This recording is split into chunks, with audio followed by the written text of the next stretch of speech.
Hey guys, it's Mr. Nolan. We're back with your 8D notes. I'm sorry you had to put up with mopey Mr. Grimslin there on B and C, but it's back to my turn here. So we're going to take a couple of minutes and we're going to look at contributions that we get from Muslim civilization, Islamic society during the medieval time period. Remember, in these units, just like with the Byzantine Empire and when we move into feudalism next, we're talking about the time period between the years 600 and 1000. Really, we're talking about what's known as the Dark Ages. I'm doing air quotes right now. Dark Ages in Eastern Europe or in Western Europe. Okay, it's the time period after the fall of Rome and before we get back to the Renaissance. Okay, so that gap space there. All right, so a couple of important Muslim contributions that you need to know about, and one that is particularly relevant when it comes to our modern day issues, or some of them, is one of the most important Muslim contributions is this building right here, this giant gold dome. This is known as the Dome of the Rock. It's located in Jerusalem. Okay, it is a mosque that is built around the rock from which Muhammad is believed to have ascended into heaven. It's a very, very beautiful building, very typical of Muslim art. Okay, and many Muslims go there. And while on the surface that would not seem like an issue, but the issue is the other thing that is on that site. The remains of Solomon's temple, which we've talked about before, is known as the Wailing Wall, which is a sacred site for Hebrews and Christians. Obviously, it's also a sacred site for the Muslims who believe Solomon is part of their heritage as well. That's why the Dome of the Rock is there. The issue is that there is disagreement occasionally between the Israelis and the Palestinians over having access to these sites. All right, so that's one of the big Muslim contributions in architecture. So that goes in your architecture box, the Dome of the Rock. And even more specifically, just in general, an architectural achievement are domes. Now, we talked about domes also being a Byzantine achievement. They kind of come to them at the same time. So from both the Byzantines and the Muslims, we are going to get domes. From both of them, we are going to get a similar art form, mosaics. The difference is what the mosaics were of. The Byzantines were a Christian empire, so those mosaics were generally depicting religious figures, so saints, Jesus, and so on and so forth.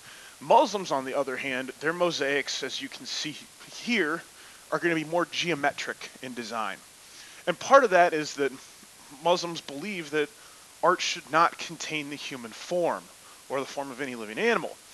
The Muslims believe that only Allah can produce something as beautiful as a human, so they should never try to. So Islamic art will typically be very geometric. It will be shapes, but we will not see human form in Muslim art. All right, the Arabic alphabet is one of their big contributions. The Arabic language is going to spread rapidly, rapidly throughout a significant chunk of the world. It is still one of the most used languages. If you want the three languages you need to know to really function in the business world are English, Arabic, and Mandarin Chinese. Those are the three languages that are probably the most predominantly used in the quote-unquote modern civilized world.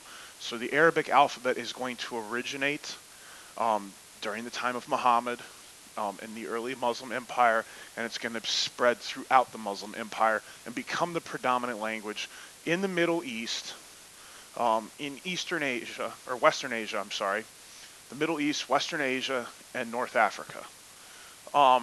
Scholarship, contributions we're going to have from the Muslims in scholarship, is they develop these things that they call their houses of knowledge, which become the foundations for early universities.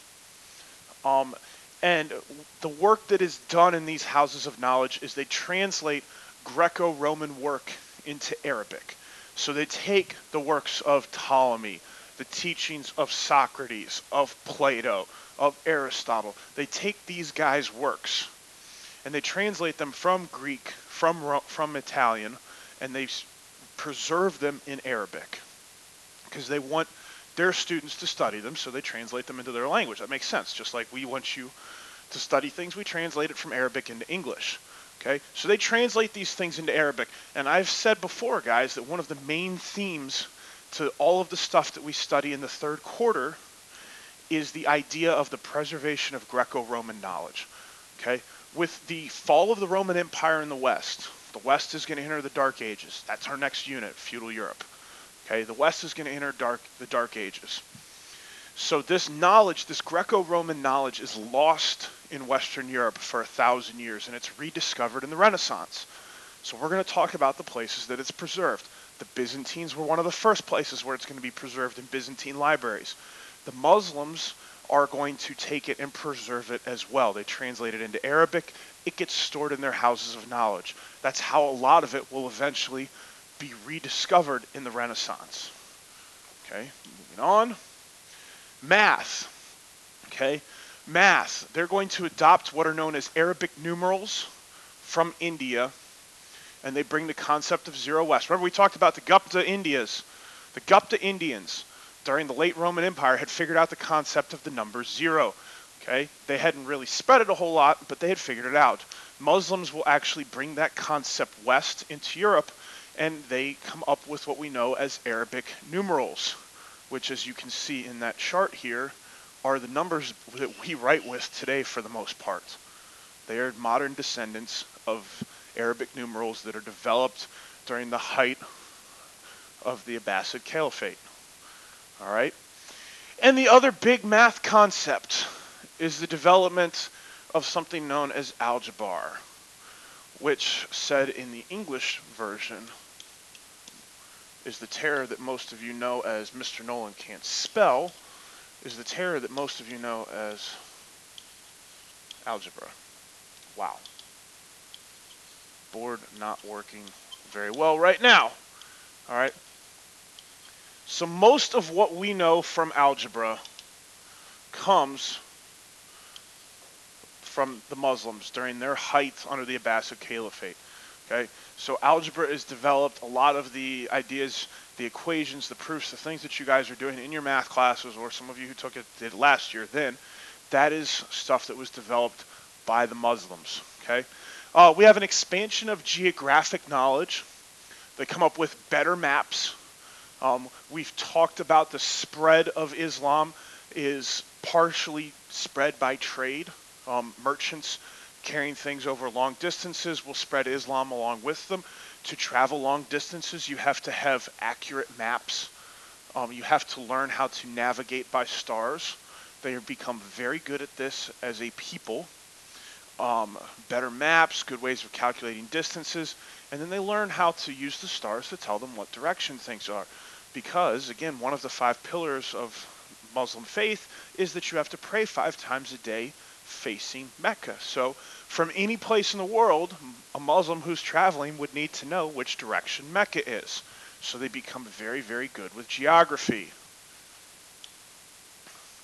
Medicine. Medicine takes a lot of advances, huge advances under the Muslim Empire. They create tests for doctors who pass before treating people. So we go beyond what the Romans and the Byzantines do of training the doctors.